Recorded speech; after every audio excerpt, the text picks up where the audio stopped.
இப்போ நான் வரேன், இப்போ நான் உள்ள நடைமுறைக்கு வரணும் இல்லையா?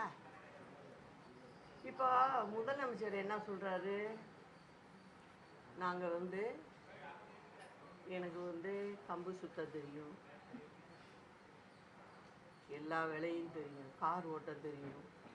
ரொம்ப முக்கியமான விஷயம் பாருங்க, ஒரு முதலமைச்சருக்கு கார் ஓட்ட தெரியும், வண்டியில் போகும்போது பாட்டு கேட்க, நம்மலாம் பாட்டே கேட்கறது இல்லை, யாருமே கேட்குறது இல்லையோ, பாட்டு கேட்க தெரியும். அது குறிப்பாக யார் பாட்டு? புரட்சி தலைவரோட பாட்டு.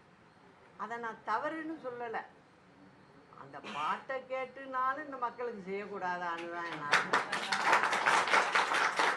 ஏன்னா புரட்சி தலைவரையும் மக்களையும் பிரிக்க முடியாது, சினிமாலையும் பிரிக்க முடியாது. நீங்கள் அந்த ஏழை மக்களுக்காக தான் அந்த பாட்டு பாடினா கூட அதில் ஒரு அர்த்தம் இருக்கும், ஒரு சமூக நீதி இருந்துக்கிட்டே இருக்கும். எனக்கு என்ன வருத்தம், முதலமைச்சர் சொன்னது நானும் டிவியில் பார்த்தேன், ஒரே ஒரு வருத்தம் தான். கேட்குறது தப்பு இல்லை, நல்ல விஷயந்தான், அதுவும் தலைவர் பாட்டாங்கிறப்ப நல்லா கேளுங்க, வேணான்னு சொல்ல. ஆனால் அவர் மாதிரி நீங்கள் செஞ்சுருக்கலாமே மக்களுக்கு. இப்போ 56 மாதம் ஆயிடுச்சு, என்ன பண்ணீங்க? ஒன்றே செய்யலையே. மக்களுக்குன்னு என்ன செஞ்சீங்க? இப்போ தேர்தல் வரப்போகுது அப்படிங்கும்போது என்ன பண்ணுறீங்க? சரி 3000 கொடுப்போம் பொங்கலுக்கு அப்படின்னு சொல்லுங்க. இந்த பொங்கல் விஷயத்தை நான் முக்கியம் சொல்லி ஆகணும் உங்களுக்குலாம். அம்மா இருந்தப்ப என்ன பண்ணாங்க?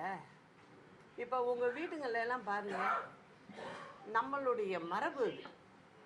அதனால என்ன பண்ணுவீங்க, நீங்கள் வீட்டில் உங்கள் பெண்கள் வீட்டுக்கு உறவுகள் விட்டு போயிடக்கூடாது, அதுதான் அந்த கான்செப்டே. அப்படிங்கிறதுக்காக தான் நம்ம சீர்வரிசை கொடுக்கறது. 1 லட்சமும் இருக்கிறவங்க கொடுக்கலாம், 1 ரூபா இருக்கிறவங்களும் கொடுக்க முடியும். அதை சந்தோஷமாக போய் அவங்க கொடுத்துட்டு வருவாங்க. இதுதான் நடைமுறை. அந்த அடிப்படையில் தான் அம்மா கொடுத்தது 100 ரூபா தான், பெருசாக கொடுக்கல. அந்த 100 ரூபாயை எப்படி கொடுத்தாங்க?